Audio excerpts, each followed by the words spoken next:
നിത്യജീവിതത്തിൽ ഇടയ്ക്കെല്ലാം മോഹൻലാലായി പോവുക എന്നതുപോലും ചില മലയാളികളുടെ ശീലമായി.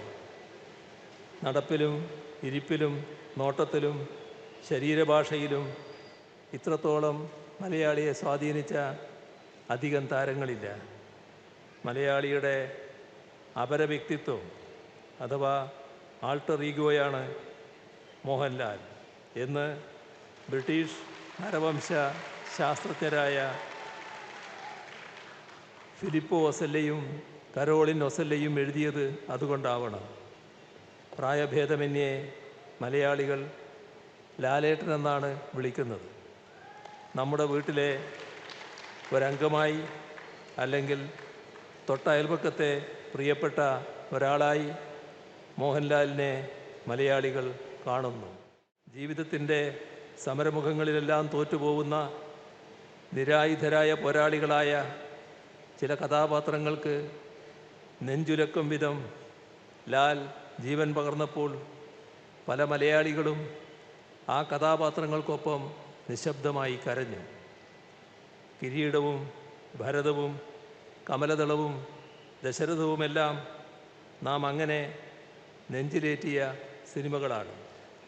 ഹിസ് ഹൈനസ് അബ്ദുള്ള പോലുള്ള സംഗീതപ്രധാനമായ സിനിമകളിൽ സെമി ക്ലാസിക്കൽ ഗാനങ്ങൾക്കനുസരിച്ച് സ്വരസ്ഥാനം തെറ്റാതെ ദ്രുതഗതിയിൽ ചുണ്ടുചലിപ്പിച്ചും ചടുലമായ ചുവടുകൾ വെച്ചും ലാൽ ആസ്വാദകരെ വിസ്മയിപ്പിച്ചു.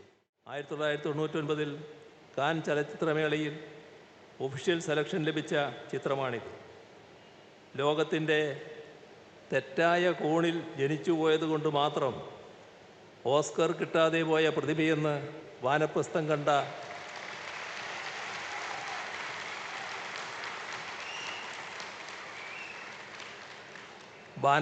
കണ്ട ഫ്രഞ്ചുകാർ പറഞ്ഞപ്പോൾ ഇവിടെ ജനിച്ചതുകൊണ്ടാണ് ഇത്രയും നല്ല വേഷങ്ങൾ കിട്ടിയത് എന്ന് വിനയാന്യതനായി മറുപടി നൽകിയ മോഹൻലാലിനെ മലയാളിക്ക് അഭിമാനത്തോടെയല്ലാതെ കാണാനാവില്ല. ആ വാക്കുകളിൽ നിറഞ്ഞു നിൽക്കുന്ന കേരളമെന്ന വികാരം മാതൃകാപരമാണെന്ന് പറയട്ടെ. മലയാളത്തിൻ്റെ ഈ ഇതിഹാസ താരം ദാദാസാഹേബ് ഫാൽക്കെയെക്കുറിച്ച് ഓർമ്മിക്കുമ്പോൾ വിസ്മരിച്ചുകൂടാത്ത ഒരു മലയാളിയുണ്ട്. രാജാ രവിവർമ്മയാണത്. കിളിമാനൂരിൽ നിന്ന് പോയ രാജാ രവിവർമ്മ ലോണാവാലയിൽ സ്ഥാപിച്ച സ്വന്തം പ്രസ് വിറ്റ് നൽകിയ പണം കൊണ്ടാണ് അദ്ദേഹത്തിൻ്റെ സഹായിയായിരുന്ന ഫാൽക്കെ തൻ്റെ ആദ്യ ചിത്രമെടുക്കുന്നത്.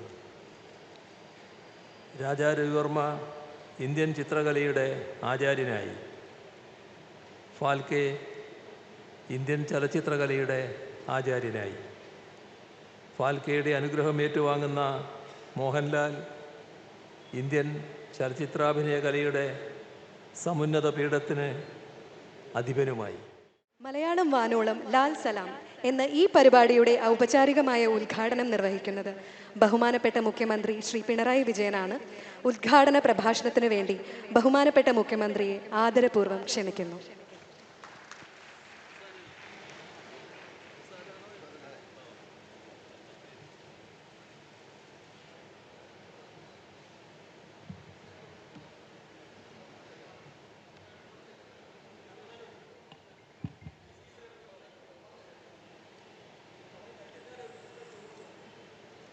ബഹുമാന്യരെ, സഹോദരി സഹോദരന്മാരെ, രാജ്യത്തെ പരമോന്നത ചലച്ചിത്ര ബഹുമതിയായ ദാദാസാഹേബ് ഫാൽക്കെ പുരസ്കാരം മലയാളത്തിൻ്റെ മഹാനടൻ മോഹൻലാൽ കഴിഞ്ഞ മാസം 23-ന് ബഹുമാനപ്പെട്ട രാഷ്ട്രപതിയിൽ നിന്ന് ഏറ്റുവാങ്ങുകയുണ്ടായി. ചലച്ചിത്ര ലോകത്തെ സമഗ്ര സംഭാവനക്കുള്ള ഇന്ത്യയിലെ ഏറ്റവും വലിയ പുരസ്കാരം ലഭിക്കുന്ന രണ്ടാമത്തെ മലയാളിയാണ് മോഹൻലാൽ. മലയാള സിനിമയെ അന്താരാഷ്ട്ര തലത്തിൽ അടയാളപ്പെടുത്തിയ അടൂർ ഗോപാലകൃഷ്ണന് ഈ അംഗീകാരം ലഭിച്ചത് 2004-ലാണ്.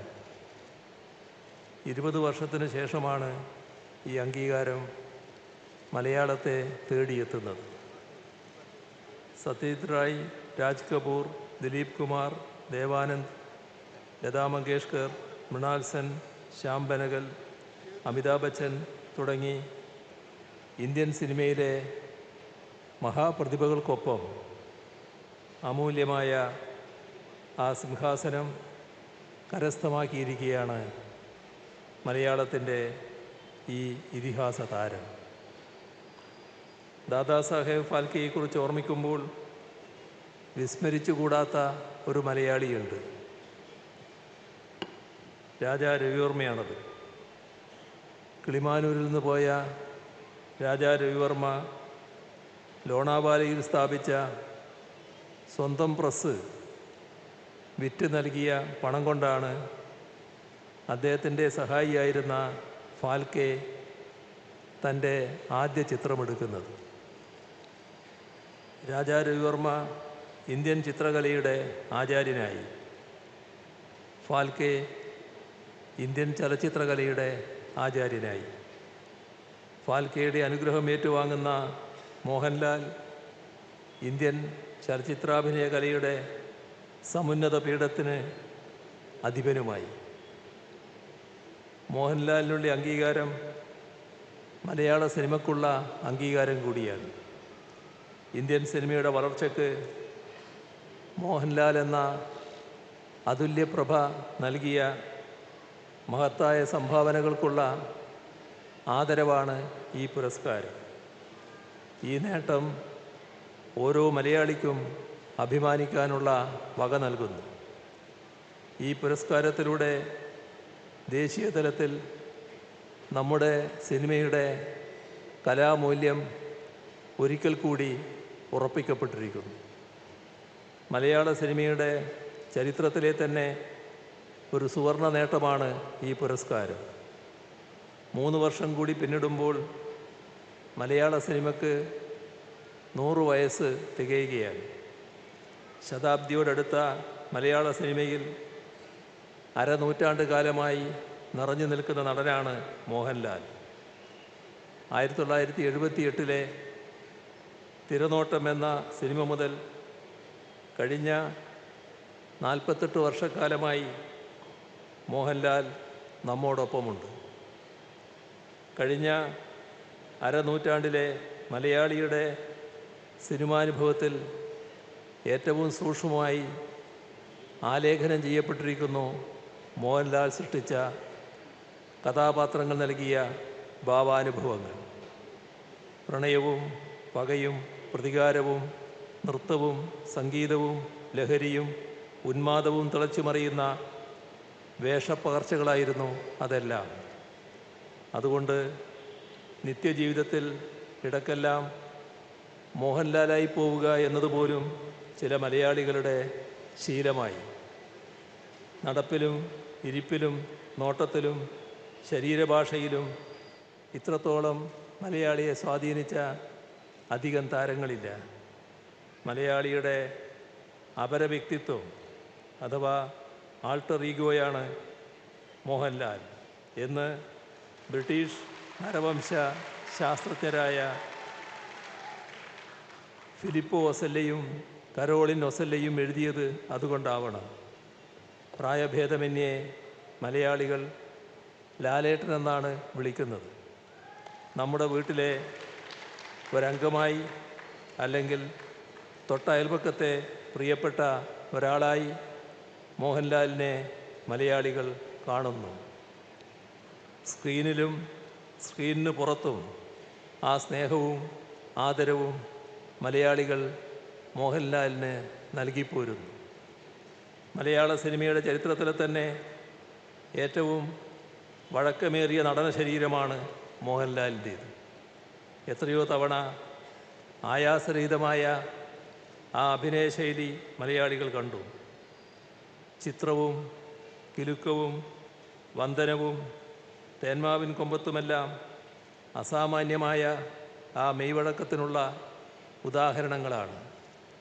ജീവിതത്തിൻ്റെ സമരമുഖങ്ങളിലെല്ലാം തോറ്റുപോകുന്ന നിരായുധരായ പോരാളികളായ ചില കഥാപാത്രങ്ങൾക്ക് നെഞ്ചുലക്കും വിധം ലാൽ ജീവൻ പകർന്നപ്പോൾ പല മലയാളികളും ആ കഥാപാത്രങ്ങൾക്കൊപ്പം നിശബ്ദമായി കരഞ്ഞു. കിരീടവും ഭരതവും കമലദളവും ദശരഥവുമെല്ലാം നാം അങ്ങനെ നെഞ്ചിലേറ്റിയ സിനിമകളാണ്. ഹിസ് ഹൈനസ് അബ്ദുള്ള പോലുള്ള സംഗീതപ്രധാനമായ സിനിമകളിൽ സെമി ക്ലാസിക്കൽ ഗാനങ്ങൾക്കനുസരിച്ച് സ്വരസ്ഥാനം തെറ്റാതെ ദ്രുതഗതിയിൽ ചുണ്ടു ചലിപ്പിച്ചും ചടുലമായ ചുവടുകൾ വെച്ചും ലാൽ ആസ്വാദകരെ വിസ്മയിപ്പിച്ചു. 18-ാം വയസ്സിൽ തിരുനോട്ടം എന്ന പടത്തിൽ തുടങ്ങി ഈ 65-ാം വയസ്സിലും അദ്ദേഹം തൻ്റെ അഭിനയ സപര്യ അനസ്യൂതം തുടരുന്നു. കഴിഞ്ഞ 48 വർഷങ്ങളിൽ 360-ൽ പരം സിനിമകളിൽ മോഹൻലാൽ വേഷമിട്ടിട്ടുണ്ട്. 1986-ൽ 34 സിനിമകളിൽ അദ്ദേഹം അഭിനയിച്ചിരുന്നു. ഇന്നത്തെ യുവനടന്മാർ പലരും പ്രതിവർഷം 3-4 സിനിമകൾ മാത്രമേ ചെയ്യുന്നുള്ളൂ എന്നാണ് മനസ്സിലാക്കുന്നത്. അതറിയുമ്പോഴാണ് വൈവിധ്യമാർന്ന ശൈലികളുള്ള നിരവധി സംവിധായകർക്കും വ്യത്യസ്ത പ്രമേയങ്ങളുമായി വന്ന നിരവധി തിരക്കഥാകൃത്തുക്കൾക്കുമായി അദ്ദേഹം തൻ്റെ കഴിവും സമയവും ഊർജവും ഒരു വർഷം 34 സിനിമകളിൽ സമർപ്പിച്ചത്. അതോർത്ത് നാം അത്ഭുതം കൊള്ളുക. അങ്ങനെ നിരവധി അഭിനയ പരീക്ഷണങ്ങളാലും നിരന്തര പരിശീലനത്താലും കടഞ്ഞെടുത്ത അസാമാന്യ വഴക്കമുള്ള താരസാന്നിധ്യമായി മോഹൻലാൽ മാറി. അതുകൊണ്ട് തന്നെ അപാരമായ വൈവിധ്യം നിറഞ്ഞ വേഷപ്പകർച്ചകളാണ് കഴിഞ്ഞ 4.5 പതിറ്റാണ്ട് കാലമായി നാം കണ്ടുവരുന്നത്. 1980-ൽ മഞ്ഞിൽ വിരിഞ്ഞ പൂക്കൾ എന്ന ചിത്രത്തിൽ നായകൻ്റെ പ്രതിയോഗിയായാണ് മോഹൻലാൽ രംഗപ്രവേശം ചെയ്തത്. പിന്നീട് 80കളിൽ മോഹൻലാൽ അവതരിപ്പിച്ച കഥാപാത്രങ്ങളേറെയും മധ്യവർഗ മലയാളി യുവാവിൻ്റെ ജീവിത പ്രശ്നങ്ങൾ ഹൃദയസ്പർശിയായി അവതരിപ്പിക്കുന്നവയായിരുന്നു. നാടോടിക്കാറ്റ്, സന്മനസ്സുള്ളവർക്ക് സമാധാനം, TP ബാലഗോപാലൻ MA തുടങ്ങിയ സത്യൻ അന്തിക്കാട് ചിത്രങ്ങളിലൂടെ അയൽപക്കത്തെ പയ്യൻ എന്ന പ്രതിച്ഛായ മോഹൻലാൽ സ്വന്തമാക്കി.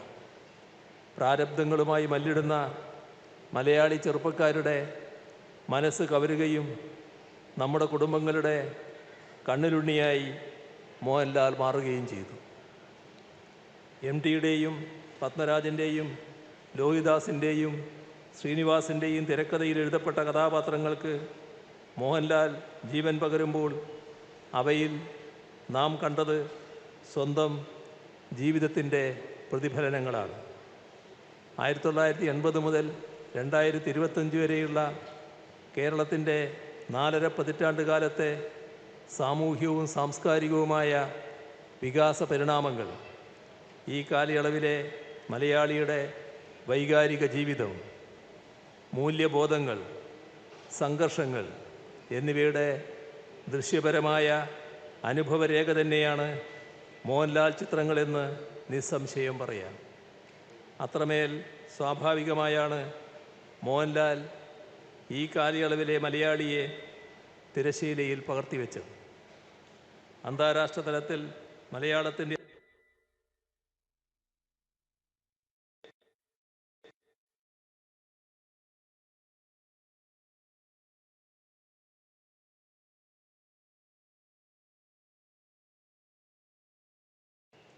വർഷങ്ങളുടെ നിരന്തര പരിശീലനം ആവശ്യമുള്ള കഥകളി വേഷത്തെ വിസ്മയിപ്പിക്കുന്ന പൂർണ്ണതയോടെ അദ്ദേഹം തിരശ്ശീലയിൽ എത്തിച്ചു.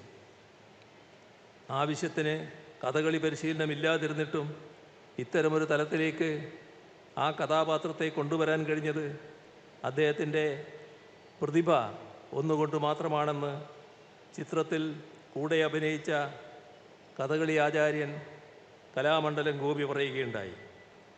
1999 കാൻ ചലച്ചിത്രമേളയിൽ ഒഫീഷ്യൽ സെലക്ഷൻ ലഭിച്ച ചിത്രമാണിത്. ലോകത്തിൻ്റെ തെറ്റായ കോണിൽ ജനിച്ചു പോയതുകൊണ്ട് മാത്രം ഓസ്കർ കിട്ടാതെ പോയ പ്രതിഭയെന്ന് വാനപ്രസ്ഥം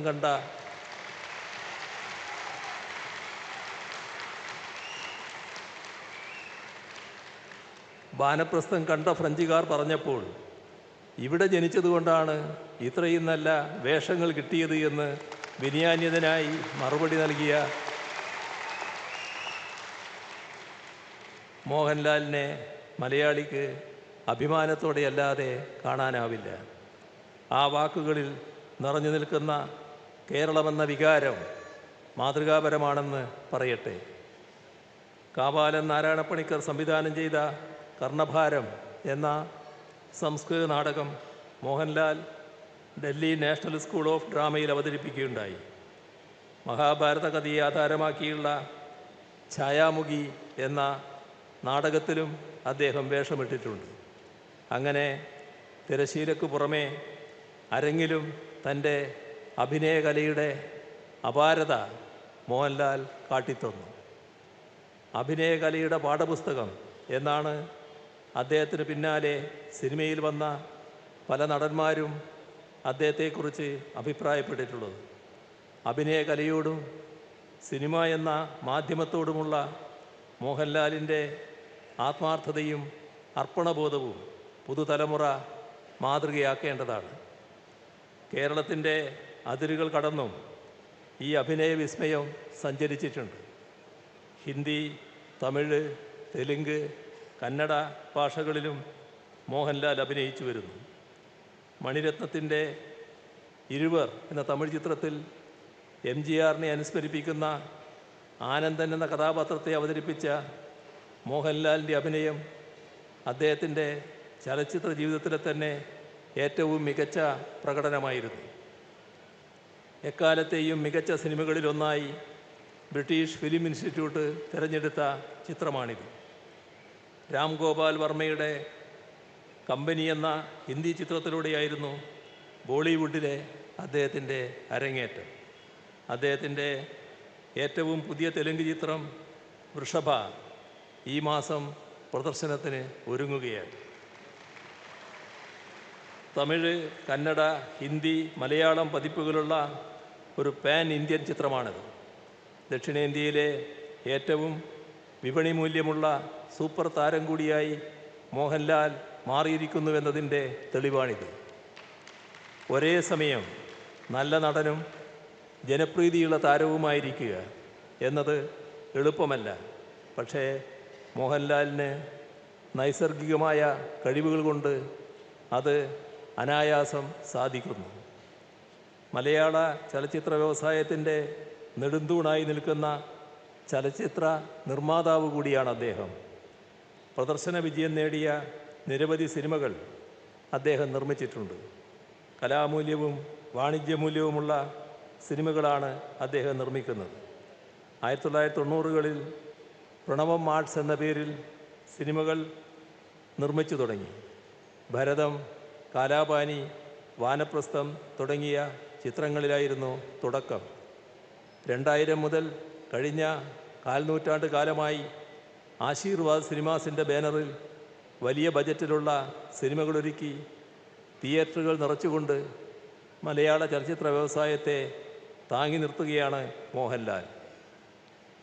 1991 ഭരതം, 1999 വാനപ്രസ്ഥം എന്നീ ചിത്രങ്ങളിലൂടെ 2 തവണ ഇന്ത്യയിലെ ഏറ്റവും മികച്ച നടനുള്ള ദേശീയ പുരസ്കാരം ഉൾപ്പെടെ സ്പെഷ്യൽ ജൂറി അവാർഡും ജൂറി പരാമർശവുമായി 4 തവണ ഈ അഭിനയ പ്രതിഭ ദേശീയ തലത്തിൽ അംഗീകരിക്കപ്പെട്ടിട്ടുണ്ട്.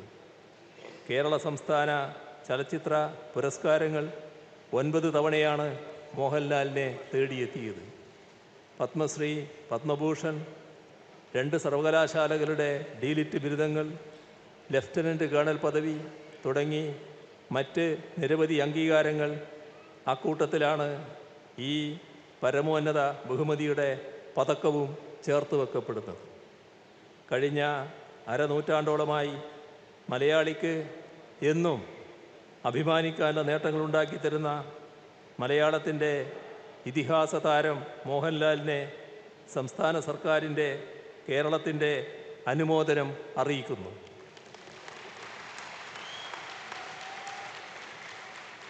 കൂടുതൽ ഉയരങ്ങളിലേക്കെത്താൻ അദ്ദേഹത്തിന് കഴിയട്ടെ എന്ന് ആശംസിച്ചുകൊണ്ട് അവസാനിപ്പിക്കുന്നു.